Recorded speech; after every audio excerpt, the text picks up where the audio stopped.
अब अम्मा खतीजातुल कुबरा ने कुछ नजारा तो खुद कर लिया था। जब हुजूर वापस आए तिजारत करके, अम्मा जान कहती है मैं अपने बालाखाने से खिड़की से देख रही थी कि ये शख्स आ रहा है और इसके सर के ऊपर बादलों ने साया किया हुआ है। ये तो अम्मा कहती है मैंने अपनी आंखों से देख लिया। अब जब मैंने अपने गुलाम से पूछा बता, उसने कहा अम्मा जान से ये ना पूछो कि ये कैसा शख्स है। सबसे पहली बात यह है कि महीनों के हिसाब से शाम की मंडी में लोग इस नौजवान के इंतजार करते हैं। यहां से ताजर जाते हैं, कहते हैं नहीं, वो मक्का का नौजवान जब आएगा मुझसे माल खरीदेंगे। लोग महीनों के हिसाब से इंतजार करते हैं इसका। और दूसरी बात, चूंकि इंतजार होता है, जो ही ये शख्स मंडी में माल लेकर पहुंचता है, आनन फानन माल फरोख्त हो जाता है, किसी को मिलता भी नहीं। एक बात तो ये।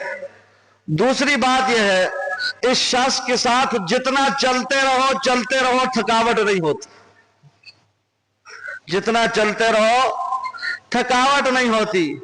तीसरी बात, इस शख्स के साथ धूप में जितने चलते रहो इस पर धूप होते हुए भी साया होता है, बादल साया करते।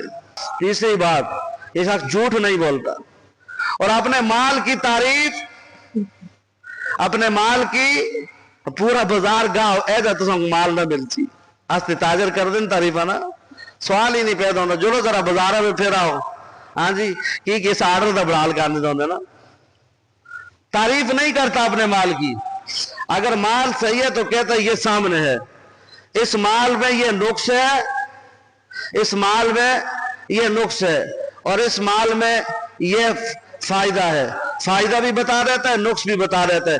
खरीदना है तो ठीक है, नहीं खरीदना तो छोड़ दो। वापसी जाते हुए रास्ते में रात के वक्त एक नस्तूरा राहिब रहता था। एक राहिब तो चाचे के साथ गया था ना, 12 साल की उम्र में, वो मिला था। ये दूसरा है जो मैसरा गुलाम के साथ सफर किया तो मुलाकात हुई, और वो बड़ा बुजुर्ग था। मैं कई बार उससे मिल चुका था, मैसरा कहते हैं। तो जब हमारा काफिला रुका तो मेरे दिल में ख्याल आया कि इस बुजुर्ग की जियारत की जाए। इस बुजुर्ग की जियारत करते हुए चले जाएं। लोग दुआएं करवाते हैं, मुस्तजाब दावत है, इसकी दुआएं कबूल होती हैं।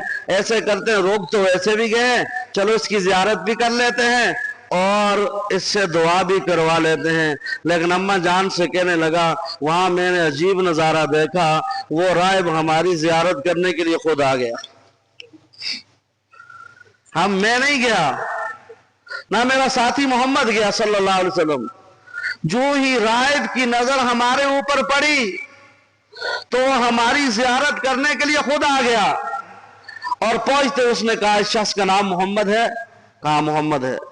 ये मक्का का रहने वाला है। कहा मक्का का रहने वाला है। ये यतीम है। तो मैसरा ने कहा इस बात का मुझे पता नहीं, क्योंकि मेरी मुलाकात तो इससे अब हुई है। आज पहली बार मिल रहा हूं, पहली बार सफर कर रहा हूं, इसका मुझे पता नहीं यतीम है या नहीं।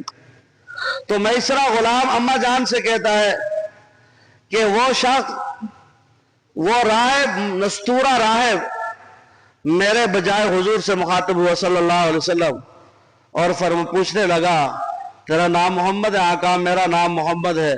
बाप का नाम अब्दुल्ला है, दादा का नाम अब्दुल मुतलब है, मक्का का रहने वाला हूं और यतीम हूं। क्या हूं? उसने कहा काश जब तू नबूवत का दावा करे तो उस वक्त में अगर जिंदा होता तो तेरे ऊपर ईमान ले आता। मैंने अपनी किताबों में पढ़ा है कि एक शख्स इतनी साल की उम्र में आएगा, वो सफर करेगा और ये मेरे इबादत खाने के सामने जो पत्थर है इस पर पड़ाव डालेगा, इस पत्थर के साथ अपनी सवारी बांधेगा, उसका नाम मोहम्मद होगा, मक्का का रहने वाला होगा, बाप का नाम अब्दुल्ला होगा, اور دادا کا نام عبدل مطلب ہوگا اور یہ ملک شام کا تجارتی سفر کرے گا اور یہاں پر سواری باندھے گا, یہاں پر ٹھہرے گا. اے محمد تیرے انتظار میں ہماری کئی نسلیں ختم ہو گئی. ہمارے آبا و اجداد یہاں انتظار کرتے رہے کہ وہ کب آئے گا, اور وہ کب انتظار ہی انتظار میں چلے گئے, اور آج مجھ سے ملاقات ہوئی تو وہ بھی زندگی کے آخری حصے میں. مجھ سے تو ملاقات ہوئی, میرے آبا و اجداد تیرا انتظار کرتے رہے, ان سے تو نہیں مل پایا اور وہ تجھ سے نہیں مل پائے, لیکن مجھ سے بھی ملا تو زندگی کے آخری ایام میں. اے محمد میں تیری عمر دیکھ کر کہتا ہوں تجھے جب نبوت ملے گی تو اس وقت تک میں مر جاؤں گا, لیکن سن اگر زندہ ہوا تو تیرے اوپر ایمان لاؤں گا.